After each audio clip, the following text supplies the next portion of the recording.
I'll get it back. I'll be finished on time. But my name is Scott Stargell. My wife is Linda. And for 10 years, we were missionaries in the country of Haiti. And for the last 12 years, we have lived in North Carolina, which is just the next state on top of here.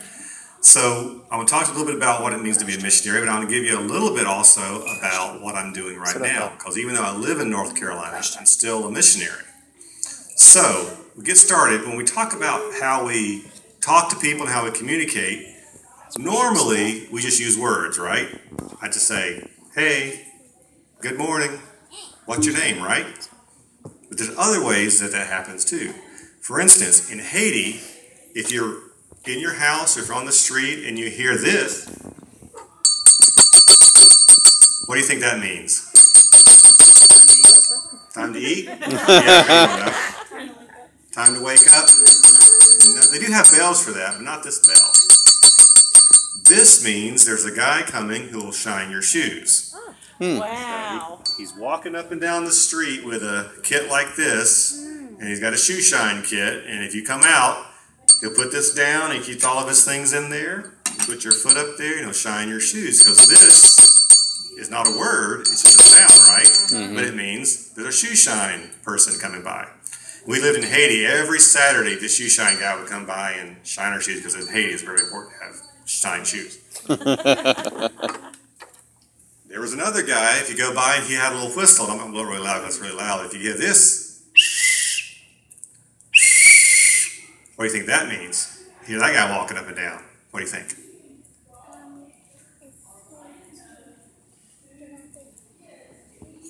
Get up and eat breakfast. Time to get up and get breakfast? No? What do you think it means? You must have a hunger group. They're hungry.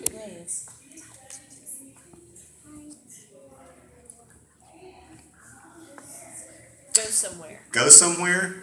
What it means is there's a guy coming along who has bottles, and you can take your old bottles and you could sell it to him. Because in Haiti, if you have like a baby food jar, or if you have a jar or an empty bottle, he'll buy your old bottles and he takes them and reuses them. And they, when you go to buy something new at the store, they reuse those bottles to put rice or oil or something else in. So he'll buy your old jars and bottles from you, and that's his sound.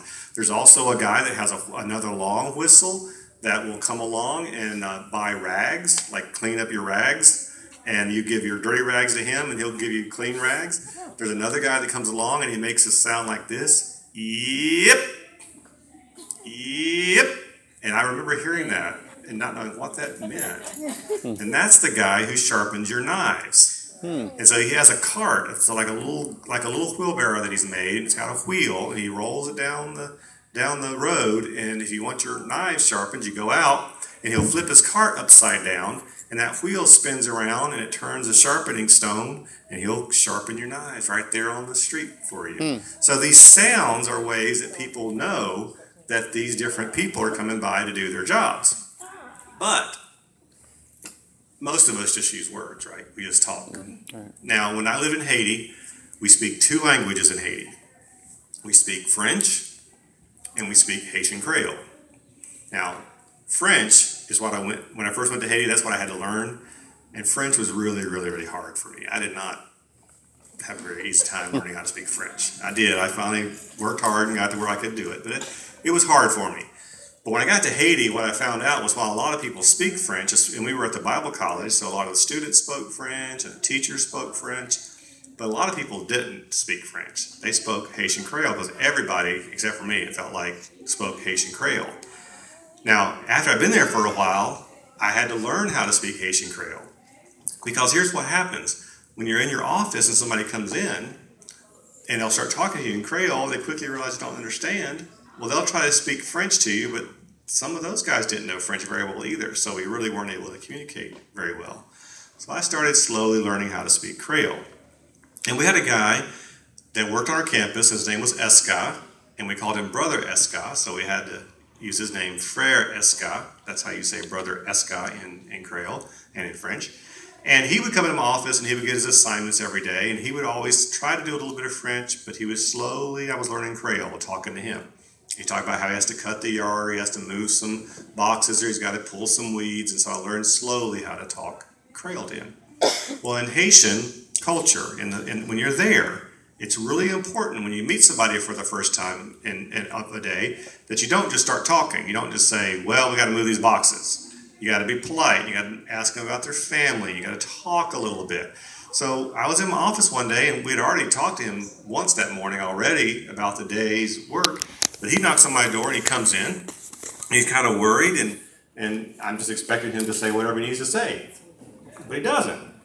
He first says, well, Pastor Stargell, well, how are you? And I said, I'm fine, Esca, how are you? And he says, I'm fine, and how's your wife? And I said, she's fine, and my kids are doing well, they're in school today. What can I do for you, Brother Esca? And he said, there's a fire in the dorm. Right? So I hop up, and I rush out of my office, and I rush down to the dorm, and we had to put a fire out. There's mattresses caught on fire in the dorm, and we had to put the fire out. But he wasn't going to tell me there was a fire until we had asked about the family and talked about how everybody was doing or whatever, because you just have to do that thing in Haiti. Wow. It was kind of interesting, right? Oh, yeah. But on my way back, when I was going back to my office, it was kind of interesting because I realized that was the first time I had completely understood Esca in Creole. He had spoken to me, that whole conversation had been in Creole, and that was kind of an interesting thing for me, that all the words were in Creole, and that was my first kind of start to finish conversation that I had. Didn't realize that till afterwards, because what I realized was I knew the word for fire, and I knew the word for dorm, and I knew all the words for hello and how's your family and all that stuff. But I was able to talk to him in Creole, so that was kind of a good moment for me, because some words are easy, like fire and dorm, but I want to teach you guys how to talk in Haitian Creole. Ooh. In fact, I think you're probably smarter than me. And I think you could probably, I'm going to try to teach you 10 words, right? 10 words in Haitian Creole. You think you can do it? Sure. You think you can do it? Who 10 can learn? words, right? Charlie. You ready? But I'm only going to give you 1 second to learn it. All 10 words, you got 1 second, okay? So I'm going to say the word, and I want you to say it back to me. We're going to do 10 words in 1 second. You ready? Lee. Lee. Say it again. Lee. Lee. All right, that's 10 words. That Wow. means he, she, it, his, hers, its, him, and her. Wow. All right? That one word, Lee, means all that. So now you got it, right? Okay, sure. So you learned some good Creole. So if you wanted to say she, how do you say she? Lee. All right, how do you say it? Lee. How do you say his? Lee. You guys are pretty smart. You got this down pretty quick, right? Pretty easy. But I told you I was going to teach you 10 words, right? Yes. It's only 8 words. He, she, it, his, hers, its, him, and her. So the 9th word is the word for read. Like to read a book, right? All right, so you ready for this one? Lee. Say it. Lee. Lee. All right? So now you know 9 Haitian words. So if I wanted you to say she reads, how would you say that? Lee. Lee. You got it. She reads. Okay. All right? If I wanted you to say she reads it, how would you say that? Lee. You guys are good. You guys have learned a whole sentence already. All right? He reads it. Lee. Now, that's 9 words, right? So the 10th word I want to teach you is the word for bed. What do you think the word for bed is in Haitian Creole? You got it. It's lit. The Haitian word for bed is lit. All right? So if I wanted to say she reads, how do I say that? Lee. If I want to say she reads it, how do I say that? Lee. All right. Now, in order to do this next sentence, you're going to have to learn another word that's not lit. Okay? If you want to see the word in, you say the word non. Non. It's like the word knock, but you say it with an A. Non. No. That means in. All right? In. So if she reads it in bed, it would be lee, non, lee. All right? You got that? So she reads it in bed is lee, non, lee. All right, so how would you say she reads it in her bed? Lee. Lee. Good job. Lee, non, Lee. Right? She reads it in her bed. So now you guys got all these words. You know how to say it. You know how to use Creole. See how easy it is to learn a language? Mm-hmm. You've got to learn the words, right? So then you could learn words like fire, which is feu. You could learn the word dorm, which is dortoir. You could do all these words. You start adding it to your vocabulary. And pretty soon you're speaking Creole. Now, I felt good about being able to know that there was a fire in the dorm, right? But the problem is, once you've learned the words, and once you've learned what they mean, then you got to learn what the words mean when you put them together, because they're not always very easy. For instance, one time a guy came into my office, and he sat down and he was talking to me, and he was wanting something from me. He wanted me to give him something, and I had to tell him that I couldn't give it to him. And so I apologized and said, I can't do that for you. I apologize. And he said to me, well, after this mountain, there's more mountains. Mm-hmm. And he left.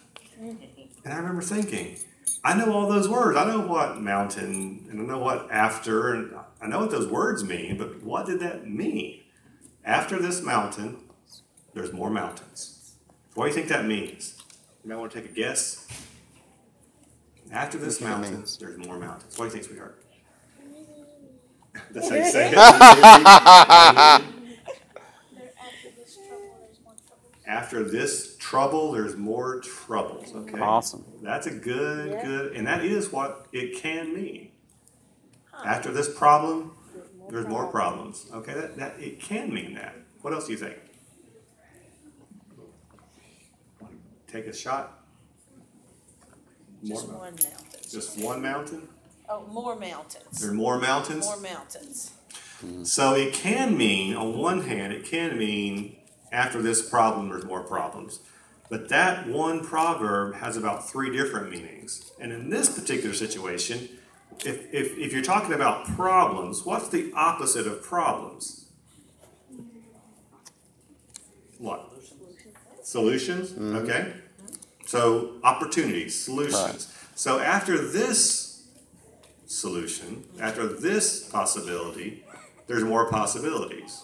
So what do you think he meant, knowing now that he said after this mountain there are more mountains? After he came to me and I had to say no, what do you think he meant? Right down here. Just like that. That there would be somewhere else down there, like he could go try somewhere else. He'll try somewhere else. If there's another possibility somewhere else, he'll keep trying. It was his way of saying, okay, I'm not going to give up. I'm going to keep trying, because after this mountain, there's more mountains. Now, it also can mean that if someone is going to, if you're in school and someone wants to pick a fight with you, and you say, hey, after the mountain, there's more mountains. It can also mean, well, you might beat me up, but I've got 3 big brothers who are behind me that you'll have to take care of next. It can also mean that. I figured that wasn't what he meant by that phrase. So, translation from English into another language can be a real challenge sometimes. And it's really easy to make mistakes, okay? So what we do, one of my job is now to work with translating books into other languages. In the Church of the Nazarene, we have over 96 languages. And of those 96 languages, we work in about 65 of them. Now, I don't speak all those languages. Let me show you something real quick. So, can anybody read this for me? Anybody want to take a chance? What does that say? What language do you think that is? Anybody want to take a chance? Chinese? Chinese, not Chinese. Korean? It's Korean. Korean.